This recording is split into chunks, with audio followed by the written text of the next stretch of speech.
Tahukah Anda bahwa institusi paling berkuasa di muka bumi saat ini yang mampu menyita aset negara, membiayai perang dunia, hingga menentukan apakah Anda layak memiliki rumah atau tidak, sebenarnya memiliki nama yang diambil dari sebuah perabotan tukang pasar yang kotor?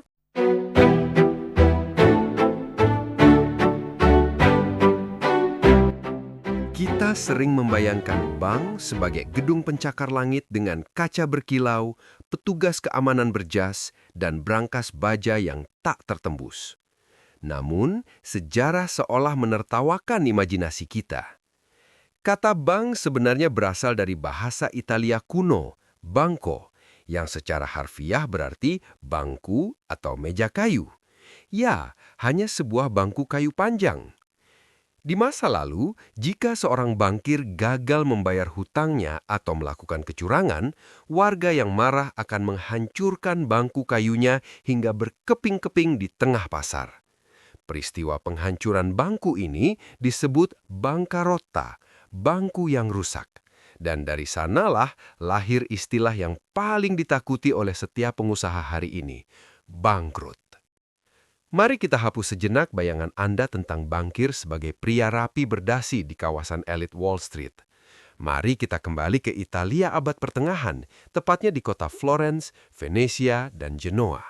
Di tengah hiruk-pikuk pasar yang bau amis ikan dan keringat, para bankir pertama ini hanyalah pedagang uang jalanan. Mereka duduk di belakang bangku kayu atau bangko, menukar koin emas dari berbagai kerajaan untuk para pedagang yang lewat. Mereka bukanlah kaum elit yang dihormati. Sebaliknya, mereka adalah kaum yang sering dicurigai, bahkan dibenci oleh masyarakat karena mempraktekkan riba yang saat itu dilarang keras oleh otoritas gereja. Posisi mereka sangat rentan, pekerjaan mereka dianggap dosa, dan kantor mereka hanya sekedar lapak terbuka di pinggir jalan. Namun dari kerendahan dan kehinaan inilah sebuah revolusi senyap dimulai. Sebuah sistem pencatatan sederhana di atas meja kayu itu kelak akan berevolusi menjadi jaring laba-laba raksasa yang mengikat setiap aspek kehidupan manusia modern. Lantas, bagaimana caranya para penukar uang pinggir jalan ini bermetamorfosis menjadi Tuhan dalam ekonomi dunia? Bagaimana sebuah bangku kayu berubah menjadi lembaga raksasa seperti The Fed, IMF, atau Bank Dunia yang titahnya bisa meruntuhkan pemerintahan sebuah negara. Video ini bukan tentang cara menabung atau tips investasi. Ini adalah kisah tentang ambisi, manipulasi, dan transformasi kekuasaan. Kita akan menelusuri jejak sejarah dari kesatria Templar yang menjaga harta peziarah dengan pedang, keluarga Medici yang membeli pengaruh paus dengan emas, hingga lahirnya uang fiat yang sebenarnya tidak bernilai apa-apa selain kepercayaan. Bersiaplah, karena setelah menyimak narasi ini, Anda tidak akan pernah melihat kartu ATM di dompet Anda dengan cara yang sama lagi.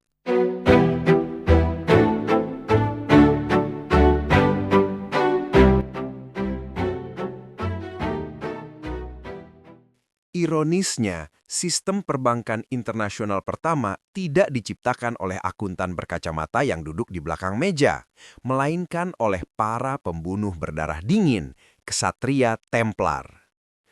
Pada masa Perang Salib abad ke-12, perjalanan dari Eropa menuju Tanah Suci Yerusalem adalah sebuah misi bunuh diri.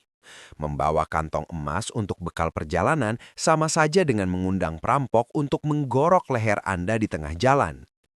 Templar melihat peluang bisnis yang brilian di tengah ketakutan ini. Mereka menciptakan sebuah inovasi yang kita kenal sekarang sebagai cikal bakal cek perjalanan atau bahkan ATM kuno. Mekanismenya jenius. Seorang peziarah bisa menyetorkan emasnya di kantor Templar di London, mendapatkan selembar surat kulit dengan kode rahasia yang rumit, lalu menukarkan surat itu kembali menjadi emas saat tiba dengan selamat di Yerusalem. Surat itu mengubah segalanya. Tiba-tiba, kekayaan menjadi portable atau mudah dibawa, tanpa resiko fisik. Templar bukan sekedar biarawan prajurit, mereka menjelma menjadi korporasi multinasional pertama yang mengelola aset lintas benua, membuktikan bahwa kepercayaan bisa lebih bernilai daripada logam mulia itu sendiri.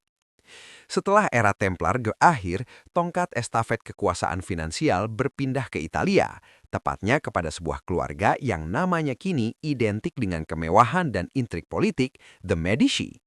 Namun, mereka menghadapi masalah besar pada masa itu. Gereja Katolik mengharamkan praktek meminjamkan uang dengan bunga atau yang disebut usury atau riba. Bagi doktrin masa itu, waktu adalah milik Tuhan, dan memungut bayaran atas waktu dalam bentuk bunga adalah pencurian terhadap hak Tuhan. Namun, keluarga Medici tidak kehabisan akal. Mereka melakukan siasat akuntansi yang sangat licik namun brilian. Alih-alih menyebutnya bunga, mereka menyebutnya sebagai biaya administrasi, biaya risiko, atau keuntungan dari selisih kurs mata uang antar negara. Dengan manuver linguistik ini, mereka melegalkan perbankan di mata agama dan hukum. Keuntungan mereka begitu masif hingga Medici mampu membeli kekuasaan politik, mendudukan anggota keluarganya menjadi paus, dan membiayai seniman besar seperti Michelangelo dan Leonardo da Vinci. Di tangan mereka, bank tidak lagi menjadi tempat tukang pasar. Ia telah naik kelas menjadi singgasana bagi raja-raja tak bermahkota. Lompatan evolusi berikutnya yang paling radikal terjadi di Inggris pada abad ke-17. Inilah cikal bakal sistem perbankan modern yang agak mengerikan. Awalnya, orang-orang kaya menitipkan emas mereka di brankas baja milik tukang emas atau goldsmith demi keamanan. Sebagai bukti titipan, tukang emas memberikan secari kertas tanda terima atau risip. Kertas inilah nenek moyang uang kertas yang ada di dompet Anda sekarang.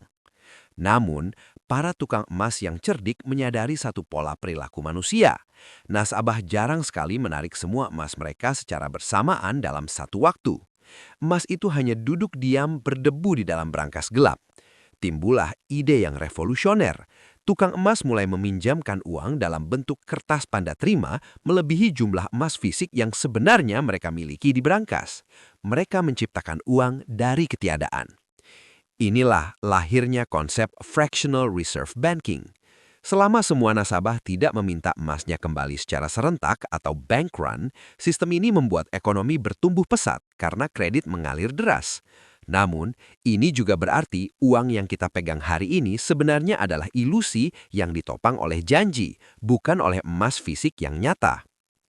Kekacauan akibat bank-bank swasta yang mencetak uang sendiri tanpa aturan akhirnya memaksa negara turun tangan. Lahirlah Bank of England pada tahun 1694, sebuah model pertama dari bank sentral modern. Tapi jangan salah sangka, tujuan awalnya bukan untuk mensejahterakan rakyat, melainkan untuk membiayai perang Raja William III melawan Prancis. Raja butuh uang cepat dan bankir butuh legalitas hukum. Terjadilah kesepakatan sederhana yang mengubah dunia. Bankir meminjamkan uang dalam jumlah besar ke pemerintah kerajaan dan sebagai imbalannya, pemerintah memberikan hak monopoli kepada bank tersebut untuk mencetak uang negara. Inilah perkawinan suci antara negara dan bank yang bertahan hingga detik ini. Bank sentral menjadi lender of last resort, penjaga gawur terakhir yang memastikan piramida utang ini tidak runtuh. Sejak saat itu, bank bukan lagi entitas bisnis biasa. Mereka adalah jantung yang memompa darah bagi sebuah negara. Jika jantung itu berhenti, maka negara itu pun mati.